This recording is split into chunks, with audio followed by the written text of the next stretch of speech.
Hey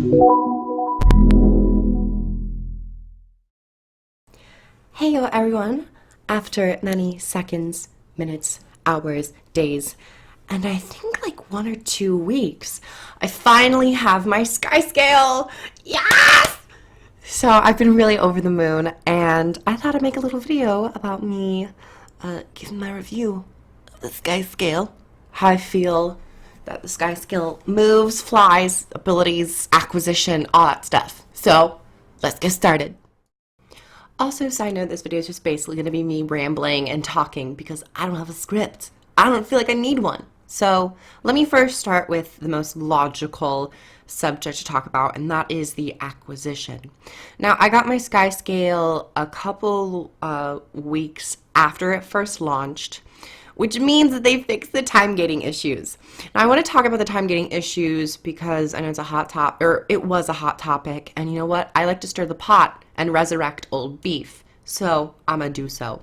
Well, I'm not really gonna do that. I'm just gonna like give my opinion because everyone has one, and people might not want to hear it, but you know, life is short, so get used to it. Anyway, so my opinion on the time gating was that when I first was witness to everyone giving their thoughts and opinions, either complaining or being for it, I erred on the side of caution and was like, you know what?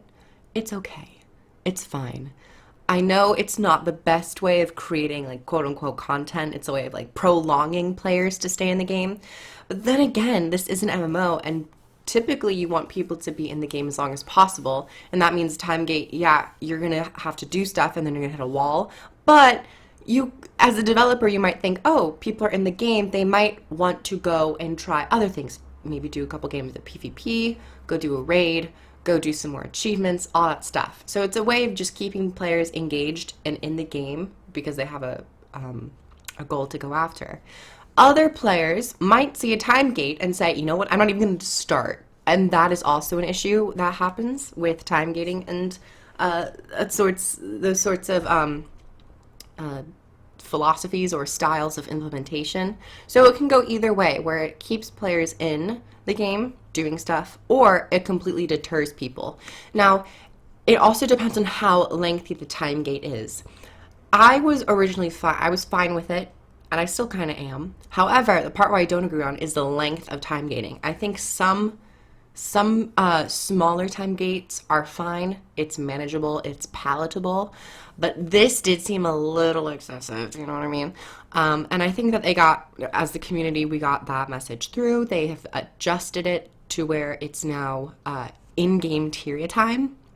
Like if it's a day in Tyria, then the next part of the collection comes up. So it is much more palatable. I keep using that word, but that's the only word that's coming to mind right now. So you can go out and do a couple other things and then wait like an hour or two and come back and you'll have the next part of the collection to start on. Now, my process with the collection was actually really fun. I took my time with it, which is why it took me 2 weeks, but I had a lot of fun with it. The very first part of the collection was nice, but then you hit that egg collection, which a lot of people were upset about because it was on the same map of Dragonfall. Now, looking back in retrospect, you know what, I think I understand what they were doing because like you don't spend a lot of time in Dragonfall apart from the very first collection. And later on in the collection, you need map currencies for each living world map. So maybe that was a way of getting players to stay in the map and maybe do events, because it does take some time if you don't have the map currency. But that's later on in the collection. So the first part of the collection I felt was fine. I also used guides. You can use the wiki and such to help you along with the Skyscale. And then after that, it was hatching the Skyscale and raising the egg. And that was also fine. That was when people started to complain a bit more about the time gating. And that's when I kind of took a couple days off and just didn't really work on the Skyscale. And then once they went and patched it, I went back and I did it. It only took me 3 days. It was not as bad, I felt like, and I was able to get the pieces of food relatively easy. You just craft them. I don't think they're super expensive. I forgot. Don't quote me on that. But I had a nice time with that collection. It was fun watching the Skyscale jump out of the or burst out of the egg, and you play with it and all that stuff. So that was nice. And then it comes to the part where I might be skipping around some, but these are the only like memorable things that I can remember. Is when it finally hatches, you have to like play with it, find hide and seek, and that part was nice. I feel like I'm missing a step. Am I missing a step? Oh, the Skyscale runs off and you have to go find the interior. That's fine. You have to do a couple world bosses to call the Skyscale. It's like, oh, the Shadow Behemoth captured the Skyscale. Oh, Mark II Golem captured the Skyscale. So you just do a couple world bosses. And it's great because there's currently an event going on where you gain extra currencies, or you can get shiny weapons by doing Corteria meta event. So it happened to work out really nicely for me. So that was enjoyable. That wasn't super hard. And then you finally have to play with the Skyscale to have an emotional attachment. That's nice. It's all a bunch of like lore fluffy stuff, but I lived for it. I was so here for it. I was like, oh my God, it's so cute. But that's just me. So that was really enjoyable. Hide and seek, playing a ball. I loved it. And then the final part comes around where you have to accumulate one stack, 250, of each living world map currency.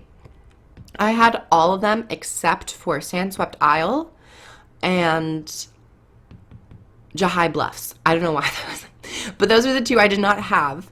And it took me a little bit. It really did. Oh, also Dragonfall. I was at like 230, and I just needed to do some Dragonfall events to get it. But that wasn't really difficult because it's a wonderful map, and there seems to be a lot of players on it almost constantly.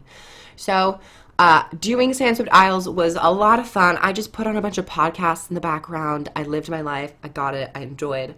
And then I think Jahai Bluffs was a little bit trickier, but I got it. I got all the stuff, and then you go around and you find a bunch of the rifts out in the world. And that was also equally enjoyable because it doesn't really take that much. You just go to a wiki. They have wonderful images to help you. And overall, it was really great. If you ever are stuck, just Google in the achievement name in Google, and it will pop up instantly because many players are Googling it. And Google's like, ooh, Skyscale? Which part of the achievement are you on? So overall, my acquisition process was pretty nice. I just spent 7 minutes talking about my acquisition. No one cares. But how I actually would review the Skyscale. Well, I got to play around with it during early access for partners, and I didn't like it when I first hopped on my Skyscale. But I didn't like it. I was like, this is awkward. I didn't feel like I could get a lot of height. I didn't think that when you clung to the wall that your endurance should just not regenerate for you to like bounce up. But then I thought about it after giving myself a couple weeks to a month of not playing the Skyscale, and I play it when the game went live. And I was like, you know what? It's not as bad. So this is me showing growth. This is me showing some growth. I think the Skyscale is actually a lot of fun. I still don't know if I'd say it's my favorite. I still have such an emotional attachment to the Griffin because I've played it so long that I'm so used to the Griffin. But I'm excited to play my Skyscale for the next couple weeks to have a better understanding of it.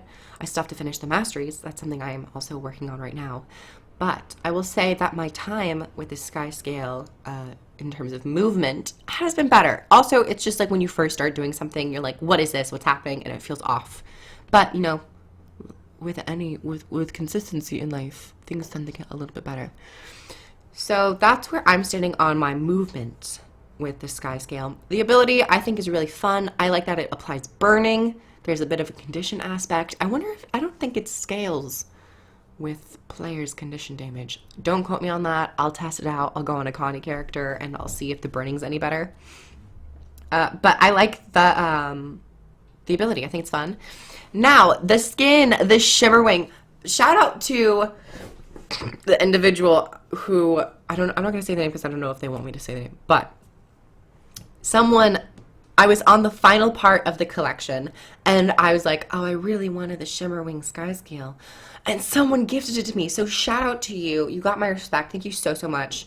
That was really kind of you. And I'm very grateful and thankful. So thank you, thank you, thank you. But let me talk about the Shimmer Wing. It is so beautiful. When I first saw the trailer, I was like, oh! I've never spent 2,000 gems on a mount skin, but I was like, ah! I might need to get it. It was so beautiful. The dye channels work so well. There's like an iridescent film, techno-y, like almost like you took an acid trip, and like the colors are all psychedelic. It's so cool. And the animations are completely different. It leaves footfalls. I think a lot of the 2,000 mount gems do. Yeah, I'm pretty sure they do. But that's the first one, so I was really excited. And it's so pretty. So, so pretty. So, yeah, that's, I mean, it's, how much more can I review a skin for a mount? It's like, other than saying it's pretty or it's not, or it's like grungy or it's not, like, that's about as in-depth as you can get. I mean, I will say the dye channels are really great and the coloring, top notch. So that's my experience with the Skyscale. I just want to make a little video about me talking about it because I finally got it. And I just post random stuff to this YouTube channel now because, you know what? This is my life. I'm going to live it. Okay? Thank you, everyone, for watching. I have a Patreon. I'm just plugging my Patreon. I'm plugging my Patreon because I need, like, a summer job. You know what? I'm finally out of high school. I'm struggling. I'm in between. I'm phasing into another stage of my life, and I really want to jumpstart my career, you know. So hit me up on Patreon. You have different tiers. You can get benefits and stuff. If not, you can just like donate to PayPal if you'd like. I need to start streaming more too. Anyway, subscribe for more content. Like the video, like to comment down below on your experience with Skyscale. I'd love to see what you guys think about time gating, the acquisition and stuff, and your overall thoughts on skins, which I've heard there's another skin set coming this Tuesday or next Tuesday, one of the two. Anywho, thank you guys for watching. I'll catch you on the next video. Love y'all. Bye.